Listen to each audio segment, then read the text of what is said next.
کشمیر میں آج کل جو کچھ ہو رہا ہے اس سے کوئی بھی ناواقف نہیں. And the reason we are making this video is to address the current happenings and how things are unfolding in Kashmir. مگر ہم صرف کشمیر کے موجودہ مسئلے پر بات نہیں کریں گے. We will try to build the whole trajectory of what went wrong in the process of making of these two independent states جن کو ہم انڈیا اور پاکستان کے نام سے جانتے ہیں. کیوں آج 70 سال سے زیادہ گزرنے کے بعد بھی کشمیر ان دونوں ریاستوں کے درمیان ایک بون آف کنٹینشن ہے.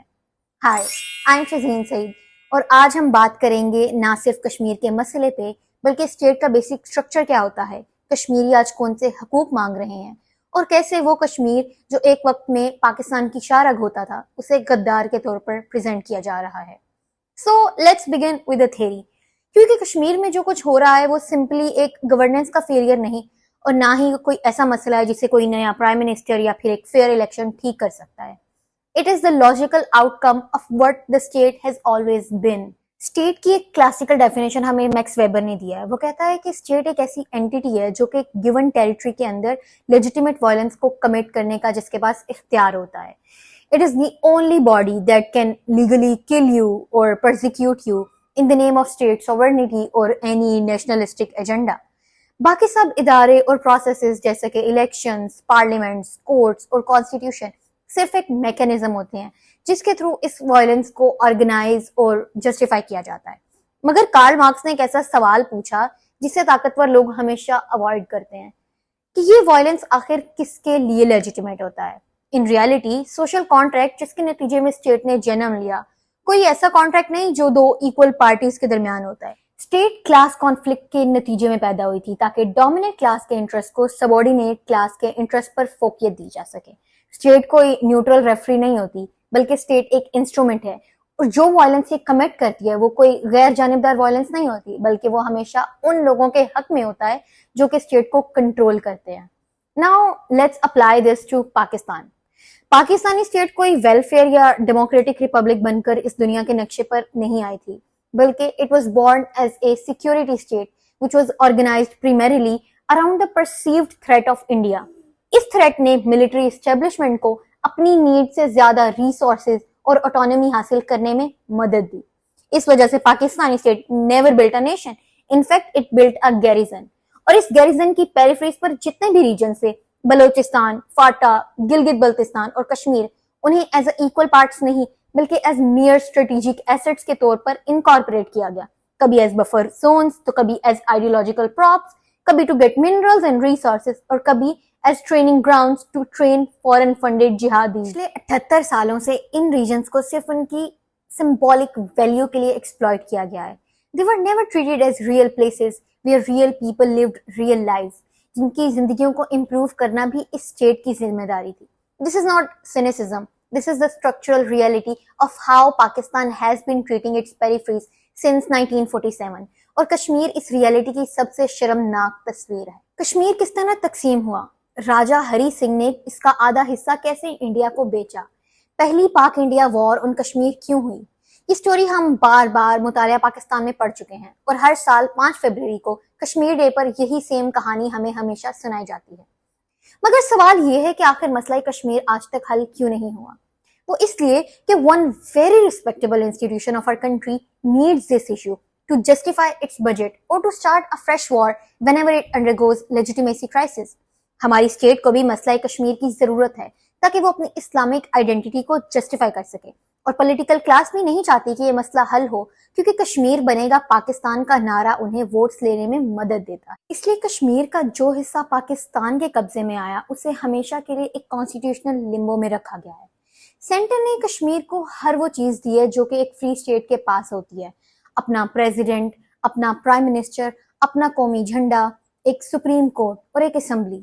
لیکن یہ سب آپریٹسز صرف سمبولک ہیں، ان کے پاس کبھی کوئی ریئل پاور تھی ہی نہیں.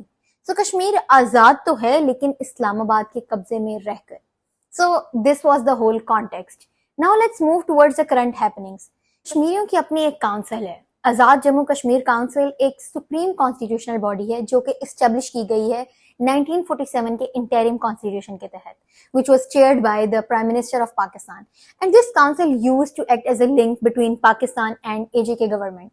لیکن 2018 میں 13ویں کانسٹیٹیوشنل امینڈمنٹ کے بعد یہ جو کاؤنسل ہے it just remained as a consultative and advisory body, اور جتنی بھی ایگزیکٹو ایڈمنسٹریٹو پاورز تھیں وہ ٹرانسفر کر دی گئیں ٹو دا اے جے کے لیجسلیٹو اسمبلی۔ پہلے کشمیر کے الیکٹورل پروسیس کو سمجھتے ہیں۔ جموں کشمیر کے الیکٹورل پروسیس کے تحت ریپرزینٹیٹیوز 5 سال کے لیے منتخب ہوتے ہیں۔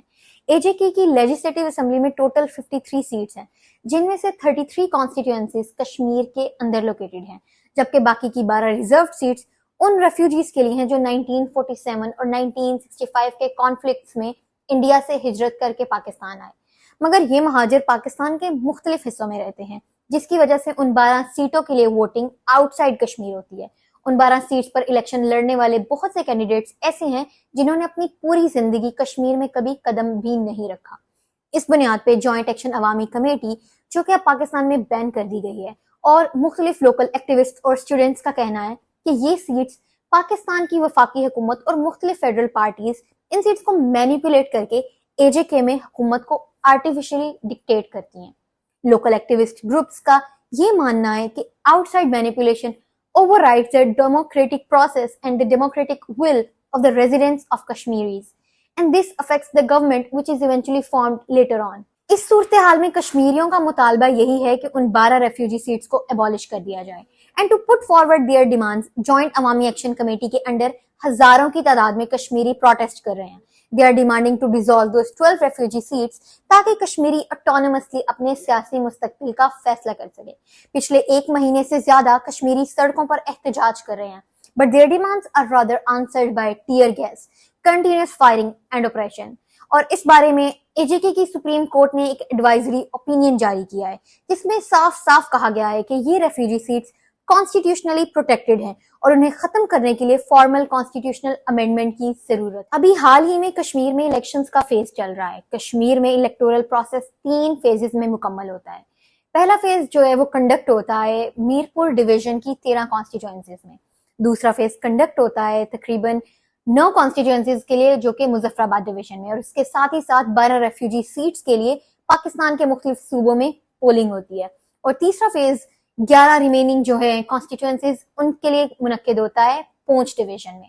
اور جو ابھی تک صورتحال بتائی جا رہی ہے اس کے مطابق پی ایم ایل این کو مختلف کانسٹیٹوئنسیز میں کامیابی حاصل ہوئی ہے، مگر جو رپورٹ سامنے آ رہی ہیں اس کے مطابق یہ سمجھ میں آ رہا ہے کہ اکثریت نے اس الیکشنز کو بائیکاٹ کیا ہے۔